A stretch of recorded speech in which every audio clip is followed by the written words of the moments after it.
তোমার সাথে যতই রাগ অভিমান করি না কেন, তবু আমার কাছে প্রিয় ভালোবাসা শুধু তুমি।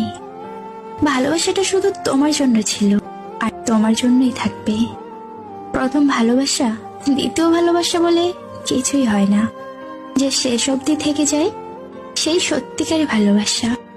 তুমি আমার একমাত্র নেশা, যে নেশা আমি কোনো ছাড়তে চাই না। তুমি আমার সেই একজন যাকে একটিবার দেখলে মনটা সারা দিন আনন্দে ভরে থাকে। হাজারো মন খারাপের মাঝে যদি প্রিয় মানুষটার সাথে থাকে, তখন সবকিছু সুন্দর বলে মনে হয়। সত্য অবহেলার পরেও যে রয়ে যাবে, সে সত্যি তোমাকে ভালোবাসে। ওই প্রিয়, ভালো থাকতে আমার বেশি কিছু চাই না, শুধু তোকে এইভাবেই পাশে চাই। মনটা দিলাম তোমার হাতে, যত্ন করে রেখো। হৃদয় মাঝে ছোট্ট করে আমার ছবি আঁকো।